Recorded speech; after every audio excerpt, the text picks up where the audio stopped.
All right, welcome to another week of On the Couch with Dan and Dane. Today we're going to talk about the traps of HPAS and how people get caught out. And I've got one straight off the cuff here, mate, that I always seem to get clients or engagements and stuff with people coming and going, hey, man, what did this happen to me? Well, it is a $17,000 payment, or $16,995 if you want to be pedantic, but it's taxable. Yes. It is taxable. Okay? Taxman's got to get their chop, right? 100%. I know you work for the government, but they still want a piece of the pie. So how people get caught out is with Centrelink, the taxable benefit. So we did have a client who had gone and got HPAS, right? Because it come in as a taxable payment, right? They were on a family tax benefit, right? Because they got a couple of little kids. So they end up having a bill back to Centrelink, and he was wondering why. I'm like, well, it's a taxable payment, mate. If you're at $70,000 in the eyes of the taxman at the end of the year, you've actually almost earned 90. Yep. Right?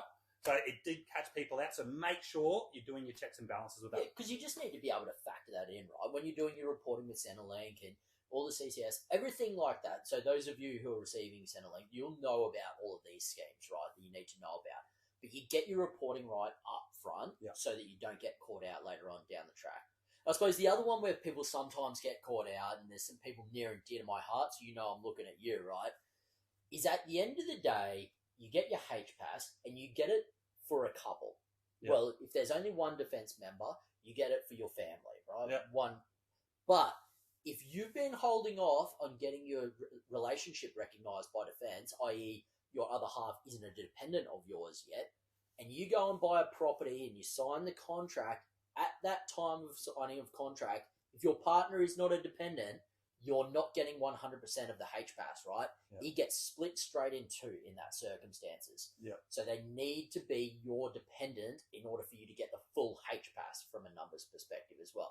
And some people get caught out on that because they sit there and they're like, I'm going to hold off for a couple of months. We're going to get a free trip home. I'm going to go down the south coast of New South Wales. Next to kin travel, go see mum and dad. It's free flights for me, pretty good for you. But then on the flip side, they go and sign a contract, and then the next thing you know, they're another $5,000-6,000 in the hole that they hadn't thought about from that perspective as well. Exactly. And defence are right onto it, right? They're going to have your PM keys right here, and they're going to have the contract. If it doesn't match, then kiss it goodbye. Absolutely. So another one, and I'm going to say this is more of a gripe, right? Not so much a trap. Now we're just whinging about HPAS, right? Like, here we go. Here's the problem with HPAS. So the thing doesn't move, right? So we're talking about 10, 15 years ago. It was still the same amount. And when you're looking at the deposit and cost required, like back then, you probably only need around like 50 grand, right, to get into the property market. Now we're seeing people needing upwards of $80,000, $90,000 to get into the property market, and it's still 17 grand. Yeah, it hasn't moved along as like the value of a property and the cost of living and everything has increased. Yeah.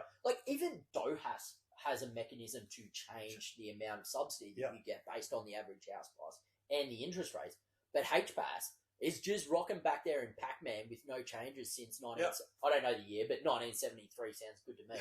but it's been forever since HPAS was introduced that the number hasn't changed. And I suppose it's a bit of a call out to say it's just not cutting it anymore. It's not providing the level of support that it's supposed to be doing for defence members. Absolutely. So we're all going to be out the front gate of the base with our pitchforks going crazy about it. But we can't do anything about that now. But it'd be great if something was $25,000 tax free or something that really did help you with your deposit and cost. Because at the moment, if I'm looking at $90,000 and I know I'm going to get $11,000, well, fuck all in comparison to what I've got to save up. Absolutely right. All right, that's it for us for this week. We'll see you next week with some more content on the couch with Dan and Dane.